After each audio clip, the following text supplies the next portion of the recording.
Hi, good morning. ഇത് പൂജിത പള്ളൂരിൽ നിന്നാണ് വരുന്നത്.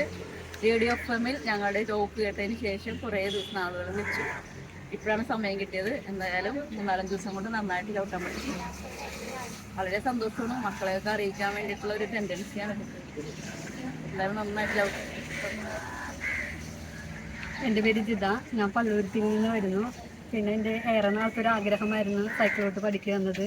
FM റേഡിയോയിലൂടെയാണ് ഞാൻ മാഡത്തിനെ കുറിച്ച് അറിയണത്. അപ്പോൾ തന്നെ വിളിക്കുകയും ചെയ്ത്. അപ്പോൾ മാഡം പറഞ്ഞ് ഗ്രൗണ്ട് കിട്ടിയതിന് ശേഷം എന്നെ അറിയിക്കാമെന്ന് പറഞ്ഞ് എന്നെ അറിയിച്ചു. ഞാൻ വന്നു. ഇന്നത്തേക്ക് 11 ദിവസമായി. 10 ദിവസത്തെ ക്ലാസ്സിലൂടെ ഞാൻ എല്ലാം പഠിച്ചു എന്ന് വിശ്വസിക്കുന്നു. അത് എൻ്റെ മാഡത്തിൻ്റെ സാറിൻ്റെയും ഒരു പ്രയത്നം ഒന്നുകൊണ്ട് മാത്രമാണ്. ഇനിയും ഒരുപാട് സ്ത്രീകളെ പഠിപ്പിക്കാനുള്ള ആയുസ്സും ആരോഗ്യവും സാറിനും മാഡത്തിനും കൊടുക്കട്ടെ എന്ന് ഞാൻ ദൈവത്തോട് പ്രാർത്ഥിക്കുന്നു. Thank you.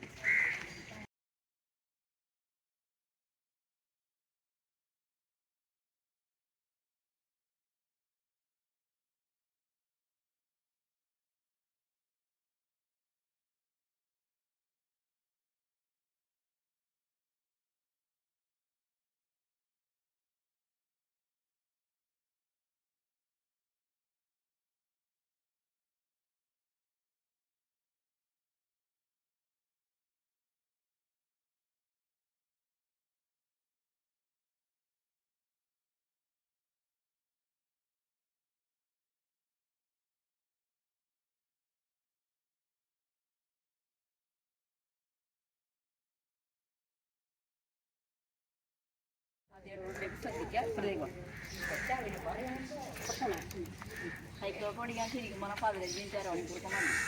പേടി കൊണ്ടാണ് നമ്മൾ ചെയ്യാറ്. നമ്മളെല്ലാ പണിയും ചെയ്യും. പേടിയാണ് നമ്മൾ നല്ല ഫ്രീ ആയിട്ട് ചെയ്താൽ പെട്ടെന്ന് പഠിക്കണം.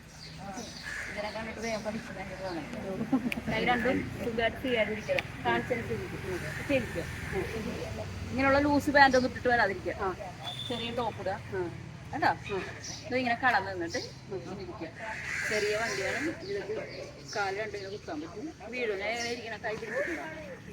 കാല് രണ്ടും ഇങ്ങനെ ചെയ്യണം. അല്ലേ, തള്ളിയിട്ടാലേ വീഴും. പിന്നെ കാലിന് വിളക്കും. കൈ രണ്ട് ലൂസ് പിടിക്കുക. ദൂരെ നോക്കുക. റോഡിൽ എങ്ങനെ നടക്കണം. നേരെ നോക്കി എല്ലാവരെയും കണ്ട് ആസ്വദിച്ചല്ലേ പോകണം. അതുപോലെ തന്നെ ആസ്വദിച്ച് വേണം പോകാൻ കേട്ടോ. കാല് പെടലിൽ ഇങ്ങനെ വെക്കുക. ഈ കാലകത്ത് വെക്കുക. കൈ ബലം പിടിക്കാനേ പാടില്ല. ബോഡി ലൂസ് ചെയ്യണം. ഊഞ്ഞാലാടണം. അങ്ങനെ ഫ്രീ ആണ്. അതുപോലെ ഇങ്ങനെയാണ്. ഇങ്ങനെ തള്ളുമ്പോൾ ഇങ്ങനെ പോകണം. എന്താ ഞാൻ ഇങ്ങനെ കാണിക്കും വേണ്ട. സൈക്കിൾ പോകണം. അതുപോലെ ഞാൻ ഇങ്ങനെ ഈ കൈ രണ്ടും അങ്ങോട്ടേക്ക് പ്രസ് ചെയ്യണം. കാല് ഫ്രണ്ടിലേക്ക് കുത്തിയിട്ട് ഇങ്ങനെ പ്രസ് ചെയ്യും. ഈ കാല് അടിച്ചിട്ട് കൊണ്ടുവരുന്നത് വീണ്ടും. അപ്പോൾ എന്താണ് ഈ കാല് അകത്തി തന്നെ വെക്കണം കേട്ടോ. അകത്തി വെച്ചിട്ട് നേരെ വെച്ചിട്ട് ഇങ്ങനെ പുഷ് ചെയ്യാം. 2 റൗണ്ട് നമുക്ക് ഇത്തിരി പേടിയൊക്കെ ഉണ്ടാവും. സെറ്റ് ആയിക്കോളും. Very good Sindhu.